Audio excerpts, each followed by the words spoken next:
com patrocínio da Select Mercado de Arroio do Meio, da Dr. João Carlos Machado, ali no centro da cidade, onde você encontra tudo para a sua casa. Estamos então dando prosseguimento à diversidade de hoje, pondo em xeque, pondo na mesa as discussões sobre feminicídio, violência doméstica. O 8 de março está aí, uma data que nós deveríamos comemorar as conquistas, a independência da mulher. Nós temos que dar um passo mais cauteloso, diremos, para olhar a realidade, os dados, as estatísticas. Muitas coisas ruins estão acontecendo. Então, nós temos essa mesa aqui de debate, e esse debate, eu sempre digo aqui que quando se tem uma conversa boa, essa conversa boa, ela tem que ser compartilhada. Então, se vocês estão aqui, nos ouviram, compartilhem. O que está dito aqui pode ajudar a muitas mulheres.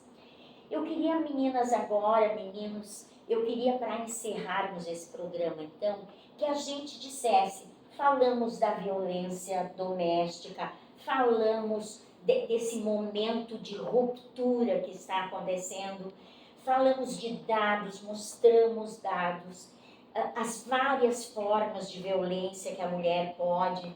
Então, agora, eu gostaria que vocês dissessem assim, como pedir ajuda? Eu estou nessa situação, eu estou me sentindo fragilizada. Como eu vou buscar ajuda? Na Brigada Militar, na delegacia, junto ao CRAM. Que forma eu posso buscar ajuda? Eu ia antes já falar, né, e contribuir, dizer que, na minha concepção, acho que a Arroio do Meio deu um passo bem significativo formando a rede, né? Algo que é sentar todos os serviços que atendem as mulheres, né, vítimas de violência, poder sentar, debater, poder tentar, né, buscar formas de qualificar o atendimento, qualificar o acolhimento das mulheres é muito importante. Né? Antes a gente tinha um cenário onde a mulher muitas vezes pipocava pela cidade e no meio do caminho desistia porque nada dava certo e cansava e era isso aí e aceitava. Hoje a gente tem uma rede que conversa. Né? Hoje a gente tem serviços. Quem forma essa rede? A Brigada?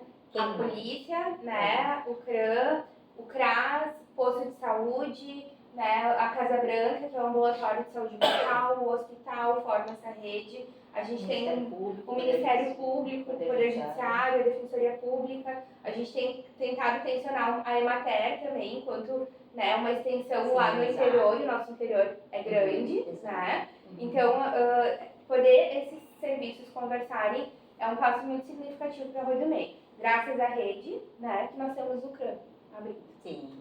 Né, graças ao entendimento da rede, que a gente precisava de um serviço especializado, né, para atender essas mulheres, para acolher. Depois de que elas vão lá na delegacia, depois que elas pedem ajuda para a polícia, né, de que elas precisam de um acolhimento, de um acompanhamento, né, de um assessoramento jurídico, que a gente tem hoje o CRAM. Então, se a rede e o que me dá o CRAM? Como eu chamo? Por exemplo, eu estou numa dificuldade. Como eu chamo? 190? Eu ligo para o 190 ou como é que eu chamo? Ajuda. Se acionar o 190, nós iremos, né, auxiliar essa mulher. Sim. Isso. Aí nós encaminharemos ao CRAM. Emergência vai chamar mesmo, né? Isso. Sim, a questão do infrator. Mas se ela precisa de outro auxílio do CRAM, por exemplo, auxílio psicológico, às vezes um auxílio financeiro, ela pode procurar diretamente o CRAM também. Não precisa necessariamente partir para a Brigada Militar primeiro para depois acessar o CRAM. Claro, se ela está tendo um problema com o infrator, é a Brigada Militar primeiro. Mas se é uma questão, né, patrimonial, psicológica, tem vezes, igual a Letícia falou, que ela não, o marido pega o cartão de crédito, pega o cartão, não tem nem o que comer. Né? E aí o CRAM fornece, né, ajuda com essa questão, com a questão jurídica. Então pode procurá-los diretamente, mas a Letícia, a doutora, podem falar com maior propriedade, né, como acioná-los. Essa questão da mulher, quando ela vem nos procurar, ela é muito complexa, né? Ela tem várias facetas. Tem a preocupação dela, ela em si, com problemas, né, emocional, físico, enfim, né, psicológico.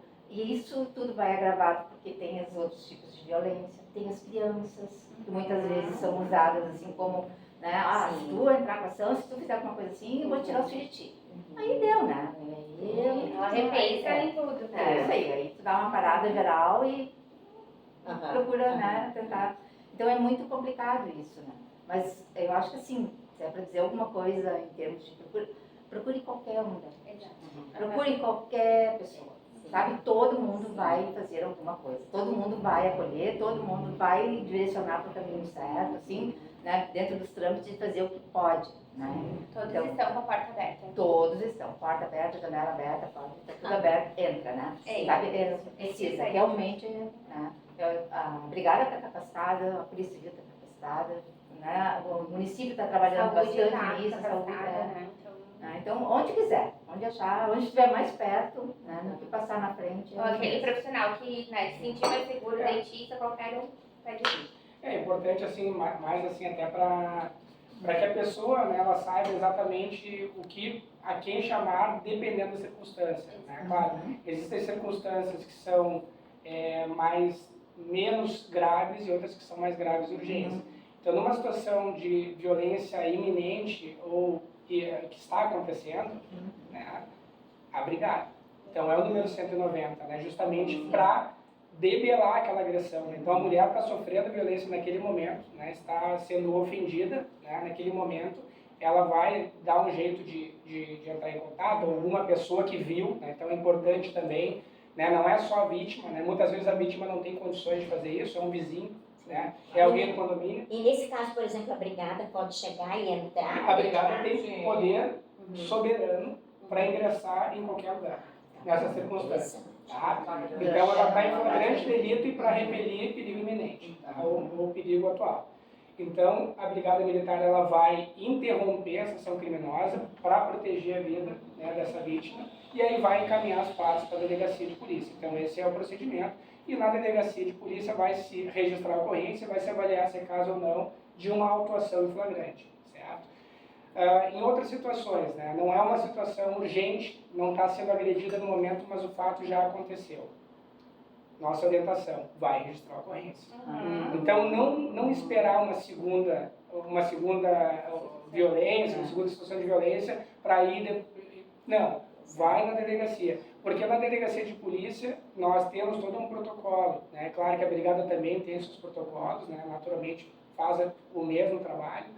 É no sentido de não só prestar aquela assistência que ela precisa, com pedido de protetiva, se for o caso, né? Já para prevenir outra agressão, e em caso de violação tendo protetiva, a consequência é muito mais gravosa para o agressor, pode inclusive ser preso em flagrante ou preso preventivamente por representação da autoridade policial. E também vai orientar a vítima a procurar a rede, né? Então, ali na delegacia, ela vai receber essas informações, os contatos da rede, principalmente, vamos falar aqui de Arroio do Meio, que é um caso, um case, né, de sucesso, né, e só está começando, né? E nós também, além disso, até alguns protocolos que estão sendo mudados pela própria delegacia, no sentido de passar mais informações, né, para o CRAM, justamente para que eles tenham essa possibilidade de fazer essa procurativa, né? Então, mesmo que a mulher, muitas vezes, ela não tenha um interesse, até por uma inibição, alguma vergonha, ela não queira procurar a rede vai até ela, né? Então, a gente encara isso como algo maior, né? Então, né, digamos, fui lá na polícia, a polícia quase, né, passou meus dados, mas a questão aqui é que a vida dela é indisponível, né? Então, nós nos preocupamos com a vida e não com eventual sentimento, né, de vergonha e tal, porque ela tem que enfrentar isso, né? Então, nós temos que estimular, né, a vítima a procurar os órgãos que podem dar essa tutela para ela, né? E aí sim, esse trabalho de rede ele vai ser mais efetivo, porque vai trabalhar tanto o lado da mulher, como poder também trabalhar o agressor. Inclusive, a polícia que encaminha para casa de passagem quando necessário, né? Como um local de proteção iminente. Bom, eu gostaria agora de fechar o nosso Diversidades de hoje, né? Colocamos aqui várias dicas importantes, várias informações importantes, mas eu gostaria de saber assim, temos as medidas protetivas, temos a Lei Maria da Penha, nós temos o CRAM, nós temos um monte de ferramentas disponíveis, né? Tem digital, tem presencial, mas de que forma mudar isso? De que forma mudar? Fazer para desconstruir essa coisa desse machismo estrutural. Onde começar? Lá nas famílias? Nas escolas? Inserindo, de repente, alguma conversa do ProERD, que poderia ser um caminho, de repente, né? Que vocês tratam dessa coisa também de segurança, né? De repente, fazer um trabalho assim, eu não sei. Vocês têm alguma opinião sobre isso? Como se poderia fazer? Ou o que se poderia fazer? A gente está falando de uma mudança cultural, né? E mudanças culturais não acontecem da noite pro dia, né? Então, ao passo, eu sempre digo que a gente comemora cada mulher que chega. Sinal que a cultura, de alguma forma, está se rompendo, né? Está sendo enfrentada. Então, claro, prevenção lá na infância é importante. A gente sempre bota nas nossas rodas de conversa interna o acompanhamento dos jovens na internet, inclusive, né? Que esse também tem sido um meio, né, de puxar alguns agressores jovens, né? Tem sido um grande local para se debater também a violência, mas pensar que as mulheres estão nos acessando, né? E a gente está mudando esse paradigma de não ficar mais só dentro de casa, poder denunciar quando a minha vizinha está apanhando, né? Os homens, né, poderem se implicar também na violência, ao ponto de que, se lá na roda, né, no grupo de WhatsApp, tiver um amigo fazendo alguma situação, né, de compartilhamento de informações, de compartilhamento de foto, incitando a violência, o homem também se colocar nesse local de não é legal, isso aqui é ilícito, né? E pode É continuar importante. protetor, né? Não precisa ser Exato. daquele jeito. Né? Exato. Eu vejo assim que a educação ela é a base de tudo. Tá? Então é o que vai, o futuro é a educação, né? E o presente também. E eu vejo assim que isso tem que ser trabalhado desde sempre. E eu acho que já perdemos tempo, né, em colocar dentro das diretrizes básicas da educação a disciplina de igualdade de gênero. Perfeito. Por que não no ensino fundamental já? Com Né, desde os 6, 7 anos de idade. Né, quer dizer, eu estou falando, mas isso aí é uma viagem, isso aqui demanda a lei federal, ok, beleza.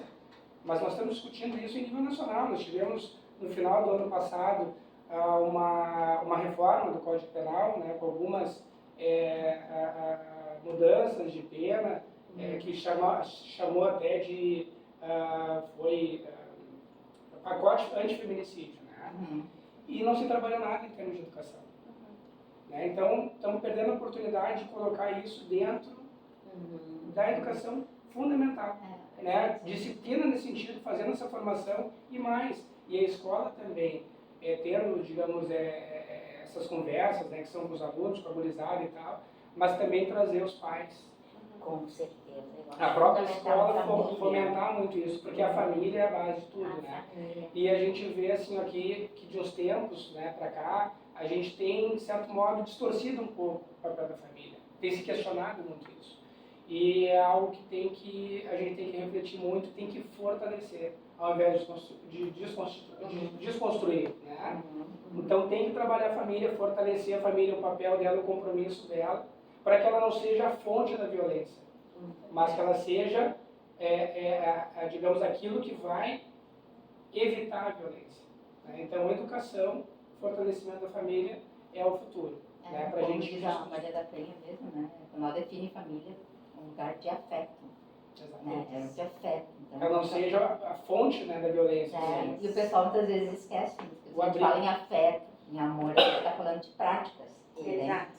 Sabe? Então não é a educação, ela é isso, e a educação ela entra nisso aí, porque é uma prática. Isso. Entende? Se as pessoas quiserem, a gente anda. Sobre falando sobre o ProERD, ele está mais voltado, né, ao combate à violência. Só um pouquinho, nós voltamos em seguida para mais um bloco, porque surgiu aqui uma fala interessante da capitã.